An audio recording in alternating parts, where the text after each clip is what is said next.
Hello students, continuing chemical kinetics. तो आज के इस लेक्चर में हम बात करने वाले हैं characteristics of zero order reaction.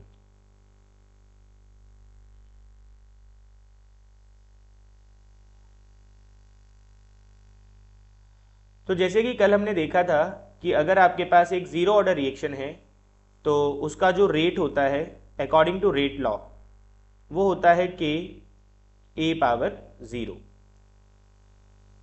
क्योंकि ज़ीरो ऑर्डर रिएक्शन है। इसका मतलब ये है आप इनिशियल कंसंट्रेशन कुछ भी रख ले, रेट ऑफ रिएक्शन चेंज नहीं होगा। आप इनिशियल कंसेंट क्या होता है इन जनरल ये होता है कि आप अगर कंसंट्रेशन ऑफ रिएक्टेंट बढ़ाएंगे तो रेट ऑफ रिएक्शन भी बढ़ जाएगा, मतलब स्पीड ऑफ रिएक्शन बढ़ जाती है। बट जीरो ऑर्डर रिएक्शन एक ऐसी रिएक्शन होती है जिसमें आप इनिशियल कंसंट्रेशन को कितना भी बढ़ा लें, रेट ऑफ रिएक्शन पर कोई फर्क नहीं पड़ेगा, क्योंकि आप जानते हैं anything power zero is one. तो आर किसके बराबर आ रहा है? के बराबर आ रहा है। तो आप कह सकते हैं as rate of reaction is constant. Zero order reaction के लिए रेट ऑफ रिएक्शन कांस्टेंट के बराबर है। So equal amount of reactant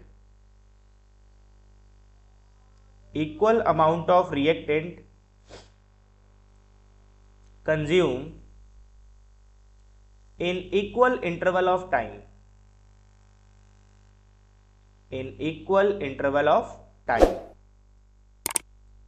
क्या मतलब हुआ इसका? मान के चलिए कि अगर पहले एक घंटे में 4 मोल रिएक्ट कर रहे हैं तो अगले एक घंटे में भी 4 ही मोल रिएक्ट करेंगे। कंसंट्रेशन रिएक्टेंट की कम हो रही है लेकिन रेट ऑफ रिएक्शन पे कोई फर्क नहीं पड़ेगा, क्योंकि जीरो ऑर्डर के लिए रेट ऑफ रिएक्शन कंसंट्रेशन पे डिपेंड करता ही नहीं है। तो इसका मतलब ये reaction through out uniform speed के साथ चलेगी। तो जब आपके पास आखिरी में बहुत थोड़ा सा रिएक्टेंट रह जाएगा तो क्या रिएक्शन की स्पीड स्लो डाउन होगी या नहीं होगी? रिएक्शन की स्पीड स्लो डाउन नहीं होगी, क्योंकि जीरो ऑर्डर के लिए रेट ऑफ रिएक्शन कंसंट्रेशन पे डिपेंड नहीं करता है। तो जब आपके पास आखिरी में थोड़ा सा रिएक्टेंट रह जाएगा तब भी ये रिएक्शन उसी स्पीड से चल रही होगी और रिएक्शन एक फाइनाइट टाइम में खत्म हो जाएगी। तो सिर्फ जीरो ऑर्डर रिएक्शन ही है जो फाइनाइट टाइम में खत्म हो जाती है, कंप्लीट हो जाती है। जीरो ऑर्डर रिएक्शन कंप्लीट्स इन फाइनाइट टाइम, क्योंकि ये रिएक्शन स्लो डाउन होगी ही नहीं। कंसंट्रेशन ऑफ रिएक्टेंट कम हो रहा है लेकिन ये रिएक्शन स्लो डाउन नहीं होगी, क्योंकि इसका रेट ऑफ रिएक्शन कंसंट्रेशन पे डिपेंड नहीं करता है। कंसंट्रेशन जितना मर्जी कम होता जाए ये उसी स्पीड के साथ रिएक्शन चलती जाएगी और एक फाइनाइट टाइम में रिएक्शन खत्म हो जाएगा। तो सिर्फ जीरो ऑर्डर का आप टाइम ऑफ कंप्लीशन निकाल सकते हैं। क्या होगा इसका टाइम ऑफ कंप्लीशन? कल निकाला था हमने इसका formula, that is A naught by K. This is the formula for time completion of zero order reaction. Third, अब आप देखेंगे graphs of zero order reaction.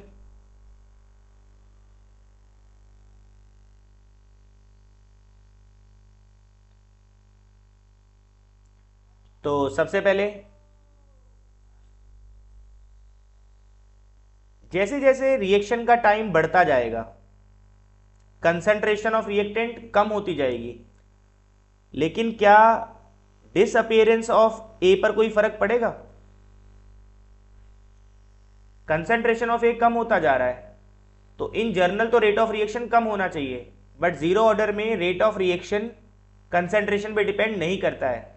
तो जैसे जैसे टाइम बढ़ता जाएगा कंसंट्रेशन कम होती जाएगी, लेकिन रेट ऑफ डिसअपियरेंस उसी स्पीड के साथ होगा, कांस्टेंट स्पीड के साथ होगा, उस पर कोई फर्क नहीं पड़ेगा। ये पहला ग्राफ है आपके पास। मतलब अगर आप रेट की बात कर रहे हैं तो जैसे जैसे टाइम बढ़ता जाएगा तो रेट पर कोई फर्क नहीं पड़ता है, उसी स्पीड के साथ रिएक्शन चलती जाएगी, क्योंकि जीरो ऑर्डर में रेट इनिशियल कंसंट्रेशन पे डिपेंड नहीं करता। अगला हमने जो ड्राइव किया था, हमने हाफ लाइफ टाइम निकाला था जीरो ऑर्डर का। टी हाफ किसके बराबर होता है जीरो ऑर्डर में? ए नॉट बाई 2k। तो अगर आप इसको प्लॉट करेंगे, अगर आपके पास मैथमेटिकल इक्वेशन है तो प्लॉट करना कोई बहुत बड़ी बात नहीं है। तो आप टी हाफ ले लीजिए वाई एक्सिस पर और आप ए नॉट ले लें एक्स एक्सिस पर।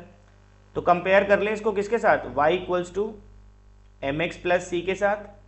तो आपके पास इंटरसेप्ट यहाँ पे 0 है, स्लोप आपके पास हो जाएगी 1/2k। पॉजिटिव स्लोप है तो ग्राफ ऊपर की तरफ जाएगा। मतलब अगर आप इनिशियल कंसंट्रेशन ऑफ रिएक्टेंट बढ़ा रहे हैं तो उसके हाफ टाइम पे जरूर फर्क पड़ेगा। Half life time of zero order depend on initial concentration of reactant, लेकिन रेट डिपेंड नहीं करता। फर्क है दोनों बातों में। इसके बाद नेक्स्ट और इक्वेशन थी आपके पास क्या, कल हमने जो ड्राइव किया था, that is A naught minus A T equals to K T. तो अगर आप यहां से ए टी के लिए कैलकुलेट करेंगे तो you will get A T minus K T plus A naught, ये आ जाएगा। तो ये हो जाएगा आपके पास y equals to M X plus C.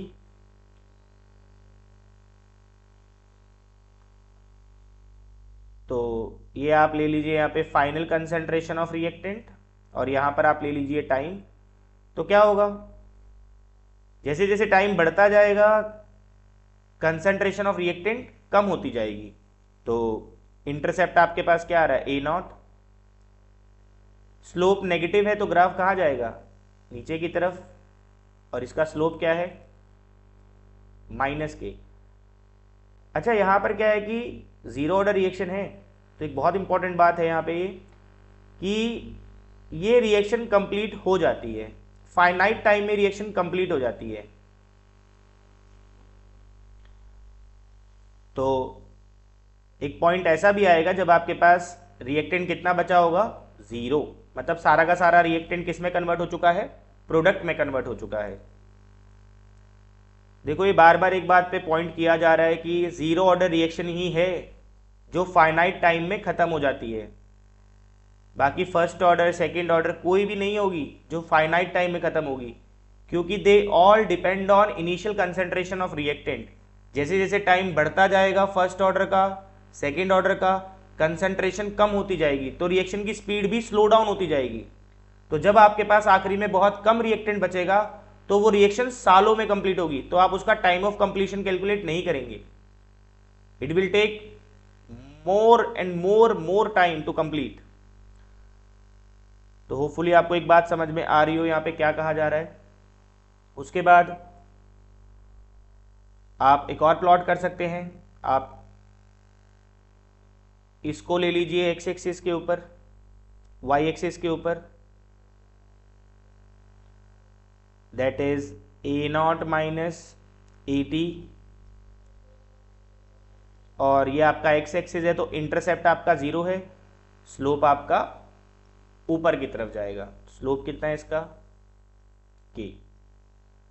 तो ये सारे ही ग्राफ किसके लिए हैं? फर्स्ट जीरो ऑर्डर के लिए। नेक्स्ट अगर आप बात करें तो कल हमने देखा था कि अमाउंट ऑफ रिएक्टेंट रिएक्टेड, कितना अमाउंट खर्च होगा एक जीरो ऑर्डर में एक रिएक्टेंट का, तो वो था x equals to K T. के क्या है यहाँ पे? Rate constant. टी क्या है? टाइम, कितने टाइम के बाद आप उसको देख रहे हैं। तो amount of reactant reacted forms NAP, क्योंकि इक्वल इंटरवल ऑफ टाइम में इक्वल अमाउंट रिएक्ट करता है तो ये एक AP फॉर्म करती है। कैसे? तो जैसे मान लीजिए आप देख रहे हैं concentration of reactant after 10 minutes कितना रहेगा आपके पास, तो वो था कल किया था हमने concentration of reactant after time T किसके बराबर होगा, ए नॉट माइनस के टी। तो ए naught minus K T, T कितना है यहाँ पे 10 मिनट्स के बाद देख रहे हैं तो 10 के। सेम फिर आप 20 मिनट्स के बाद देखें कितना होगा, ए naught minus K T, T कितना है 20। तो अगर आप इसको देखेंगे तो ये एक एपी फॉर्म कर रहा है, माइनस कर ले कॉमन डिफरेंस सेम ही आएगा। सेम अगर आप देखेंगे initial concentration of reactant after 30 minutes तो वो क्या होगा आपके पास, ए नॉट माइनस 30 के। इस तरीके से ये क्या बनाता जाएगा, एक एपी फॉर्म करता जाएगा। नेक्स्ट, तो कल जो हमने रिएक्शन कंसीडर किया था जीरो ऑर्डर का, वो था ए जिससे बन रहा था प्रोडक्ट पी और जिसका रेट कांस्टेंट था के। ठीक है, तो देखो हमने दो बातें सीखी थी फर्स्ट लेक्चर में। एक तो आपको रेट ऑफ रिएक्शन लिखना आना चाहिए अकॉर्डिंग टू रेट लॉ। क्या होता है according to rate law, according to rate law rate of reaction is K होता है rate constant of reaction, rate constant of reaction.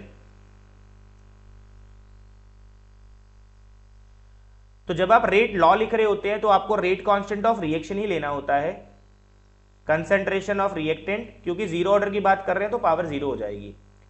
ये तो हो गया अकॉर्डिंग टू रेट लॉ। फिर मैंने आपको यह भी सिखाया था कि आप रेट ऑफ डिसअपियरेंस और रेट ऑफ फॉर्मेशन की टर्म में भी रेट को लिख सकते हैं। तो इसका रेट ऑफ डिसअपियरेंस क्या होगा, minus D A by D T equals to, जब आप रेट ऑफ डिसअपियरेंस की फॉर्म में लिखते हैं तब आपको रेट कांस्टेंट ऑफ रिएक्शन नहीं लेना होता, आपको rate constant of that reactant लेना होगा। और वो कैसे लिया जाता था, कुछ नहीं होता था, जो भी स्टोइकोमेट्रिक कोफिशिएंट होगा उसको रेट कांस्टेंट से मल्टीप्लाई कर दें तो आपको रेट कांस्टेंट ऑफ रिएक्टेंट मिल जाएगा। तो यहां पे फिलहाल के ही रहने वाला है।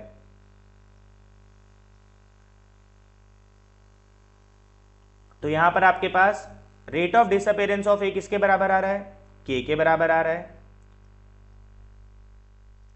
देखिए यहां पर यह बताया जा रहा है कि रेट ऑफ रिएक्शन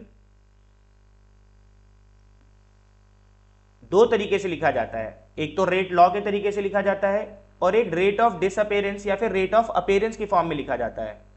तो आपको दोनों ही लिखने आने चाहिए। तो यहां पर जैसे अभी स्टोइकोमेट्रिक कोएफिशिएंट 1 था तब आपके पास फॉर्मूला क्या आया, A naught A T equals to A naught minus K T. जब आपके पास स्टोइकोमेट्रिक कोएफिशिएंट 1 था तो रेट कांस्टेंट के ही रहा है, तो यहां पर आपने के यूज किया था। अब क्या समझाने की यहां पे कोशिश की जा रही है, मान के चलिए आपको स्टोइकोमेट्रिक कोएफिशिएंट अब 1 नहीं दिया गया है, जीरो ऑर्डर रिएक्शन है, लेकिन स्टोइकोमेट्रिक कोएफिशिएंट क्या दिया गया है, स्टोइकोमेट्रिक कोएफिशिएंट आपको दिया गया है 3। के क्या है, के है रेट कांस्टेंट ऑफ रिएक्शन।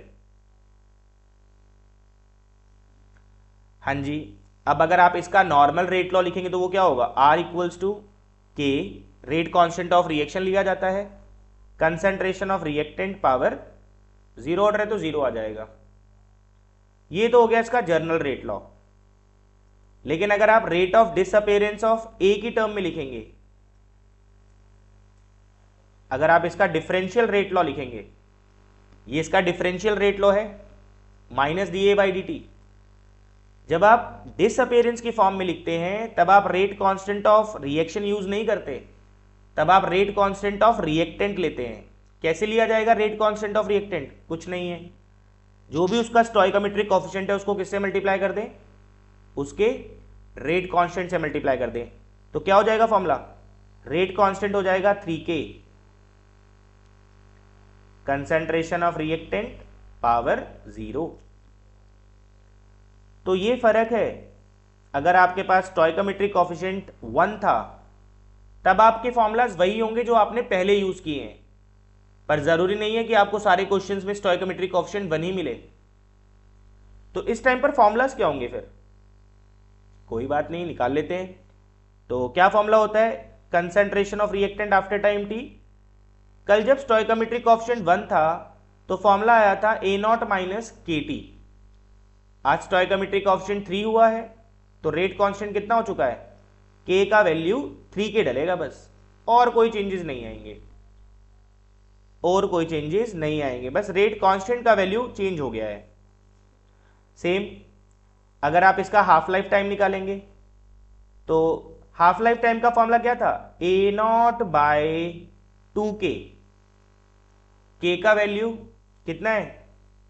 के का वैल्यू आज 3k है।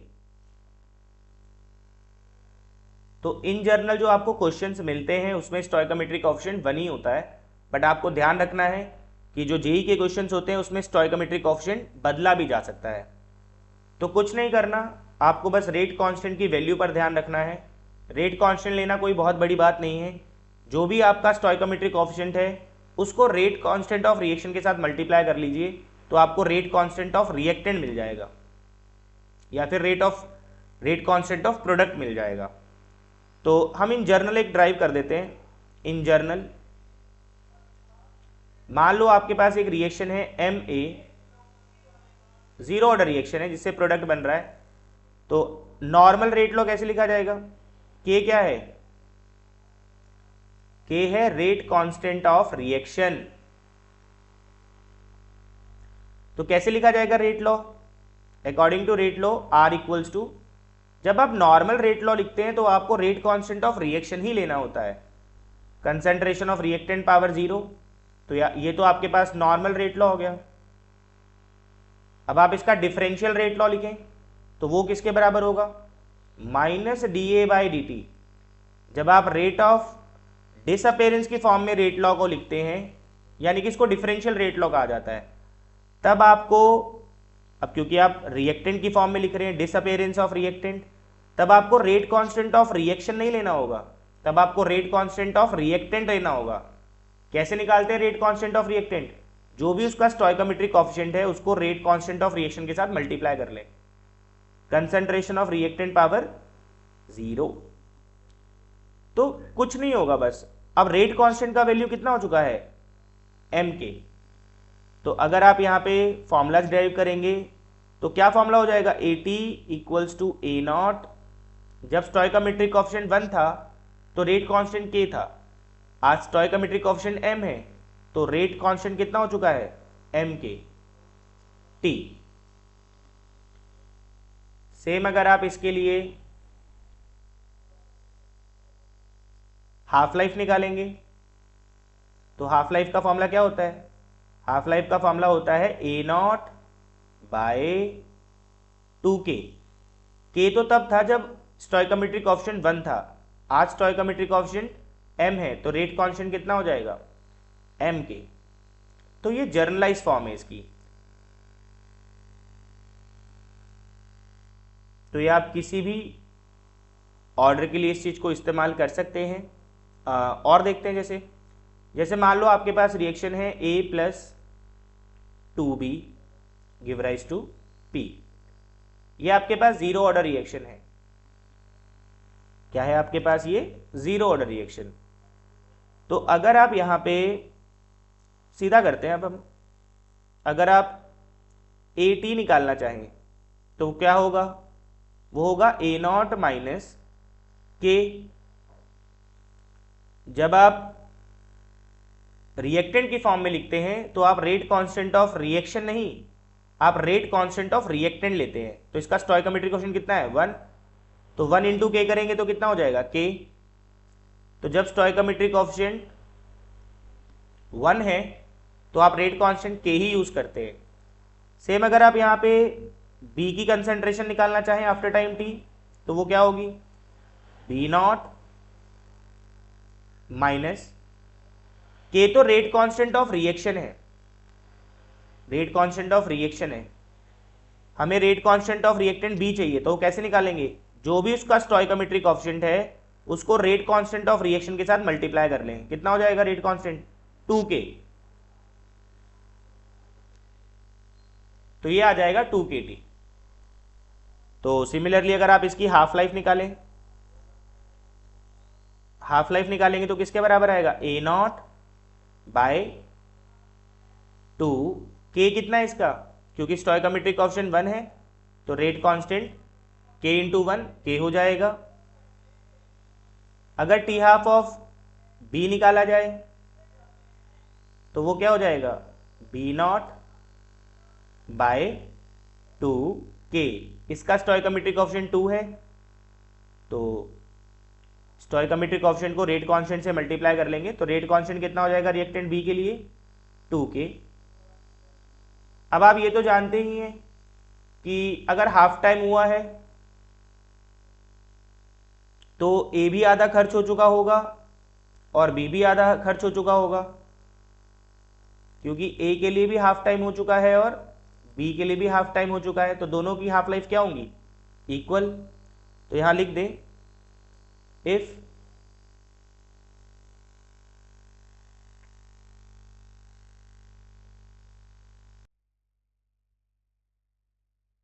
यहां पे लिख दे if half life of reactants are equal, तो आप यहां से हाफ लाइफ को इक्वेट कर सकते हैं, तो आपका ए नॉट बाय 2k किसके इक्वल आ जाएगा, बी नॉट बाय 4k। तो यहां से k से k कैंसिल आउट, 2 से 2 कैंसिल आउट, तो बी नॉट किसके बराबर आ जाएगा, 2a नॉट के बराबर आ जाएगा।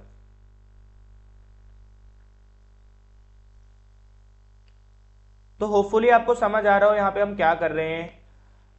अभी तक आपने जर्नल फॉर्मूला देखा था जिसमें स्टोइकोमेट्रिक कोएफिशिएंट 1 था, तो स्कूल लेवल पर जो क्वेश्चंस होते हैं उसमें स्टोइकोमेट्रिक कोएफिशिएंट 1 ही होता है, लेकिन जेई में जो क्वेश्चंस आते हैं उसमें स्टोइकोमेट्रिक कोएफिशिएंट बदला भी जा सकता है।